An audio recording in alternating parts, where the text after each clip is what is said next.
Hello and welcome everyone to another weekly market commentary with our Chief Investment Officer Freddy and myself. So we're excited to be back with you again this week. Advanced apologies if there's a little bit of darkness today.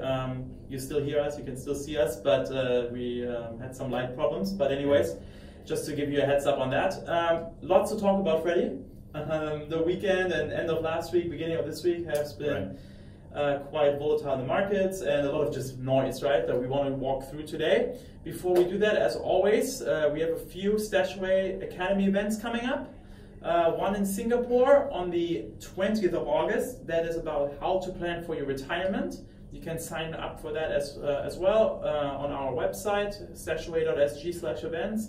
You can also do that via our Facebook page or via Eventbrite. So just Google StashAway events and to find that. And in Malaysia, actually next week on Wednesday the 14th, you can listen to us there, and we have a special program. It's called Investing for Women. So you can sign up for that on our website as well, on the Malaysian one, stashaway.my/events, or you can as well go on our Facebook page, right? With that being said, and the events out of the way, Freddy, wanted to touch a little bit, give it a little bit of update. Last week we talked and Powell just cut the Fed funds rate, but we didn't know the impact because it was during the day, right? When we filmed last week. So maybe you can have a little bit of a review what happened last week, and then also what's been driving the markets right now, right? Outside of the US as well, and why is it impacted actually outside of the US? So as you knew, the Fed cut by 25 basis points last week, which is in line with what markets were expecting. But the problem was with the statement after. So yet another poor communications from Chairman Powell. He reaffirms that this is not the start of the easing cycle, but seriously, that's not what the market wants to hear. So that sort of created a down move earlier in the last week. And also angered President Trump, who escalated the trade war by surprise. Essentially, out of the blue, announcing that it's going to slap an additional 10% of tariffs on all $300 billion of Chinese goods that's not yet taxed. So that's effectively $500 billion, nearly everything that the US has imported from China now has a tariff. Do you think he's doing that to get more rate cuts? Yeah, so some speculate that it might be just an anger response to cajole the Fed into cutting more for the rest of the year, but that's really a premature thing. It's like what a kid would do. So you can call it tantrums. Now that has set us a bunch of events happened this week. So on Monday, we saw that China retaliated in two ways. First, China ordered all state enterprises to stop importing any agricultural products from the US. That's a huge thing. That's going to affect farmers. They're already mad. They're already mad. It's going to hit his voter base massively. But more importantly, China has this sort of stuff has created some sort of capital outflow, right? Some pressure on China itself. And so the People's Bank of China on Monday actually allowed the Chinese yuan, the fixing, to be weaker than usual. And for the first time in a very long time, we passed seven Chinese yuan to $1 US. Now, why is this important? The Chinese yuan is actually the most important indicator for traders and investors alike outside the US, because China is such a huge export powerhouse.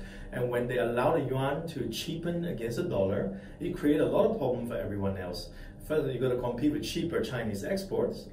All right? So that's not a good thing for equity markets elsewhere. And also, it serves a purpose of sort of negating the impact of US tariffs. So that's in a nutshell what the Chinese yuan can do. Any further? So when you say that, but does weakening the yuan have also downsides for China?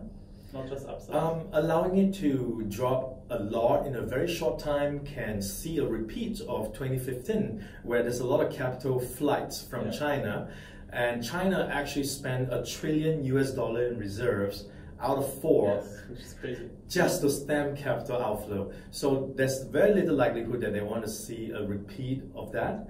But Monday was more like a signaling back to Trump that, hey, we have a weapon. And Tuesday, the market recovered quite a fair bit when they sort of fix it lower. But today, again, there's still pressure on weakness in yuan. And still over 7, right? We are fixing at 6.9999, and the actual market is 7.045. So there's still some pressure in the systems in the near term.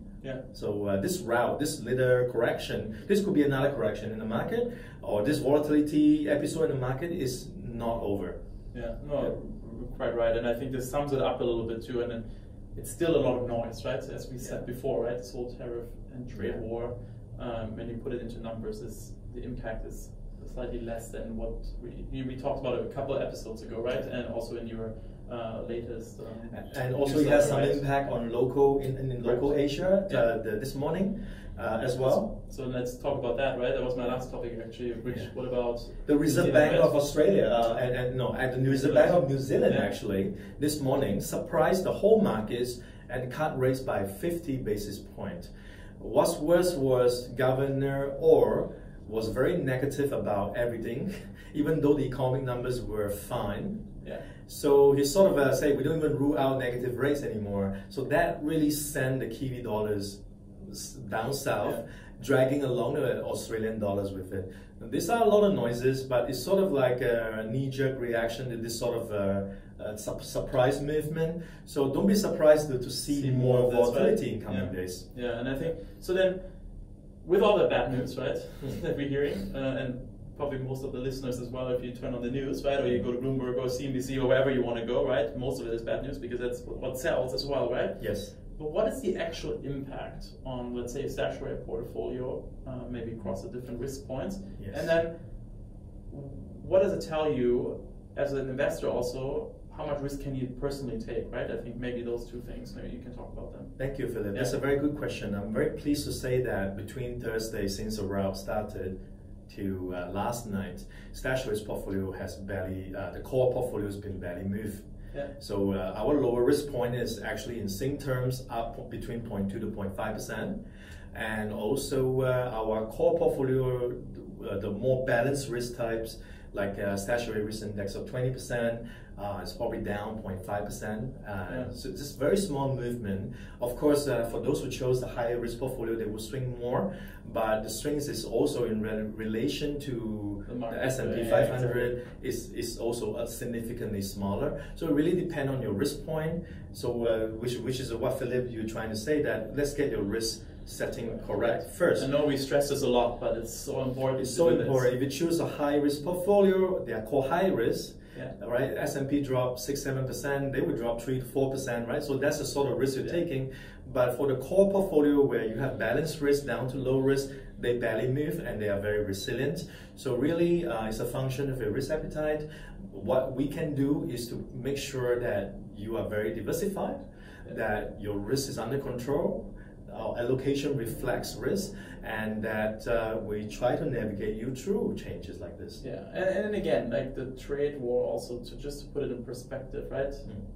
There's always noise and news. Every year there's something going wrong, right? But most of the time, markets move up over in the long term, right? On average. So just staying in the market and maybe using, even if that volatility over the last week you can handle, just then go back and think about yourself, well, how much can I handle, right? Work around in different portfolios, look at what is the most comfortable for you so that you can still sleep, right? And you can still reach your goals in the long term, right? So I think that's precisely the point. You will always see ups and downs in the markets, but over time, higher lows, higher lows, higher lows. The key is to survive those little drawdowns and not be taken out of the markets. You got to be able to stay invested. That's the price you pay, right? Volatility is the price you pay for returns in the future. That's right. So, and if it means that you need to have a monthly plan and average in so that you can stay invested, so be it. If it means you need to take lower risk on your lump sum investment, so be it.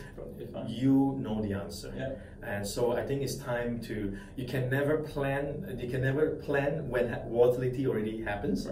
you always have to set these plans in place from day one. Correct. So we have to re-emphasize that. That's the most important thing. Yeah, so thanks, Freddy, for that. And if you ever have any more questions for us, right, as always, you can put them in the comments here so we can address them next week, or one of our folks from our client engagement team would be very happy to reach out to you as well. And if you are on the app or on our website, send us an email, use WhatsApp, and get in touch with us as well. So hopefully you have a good rest of your week.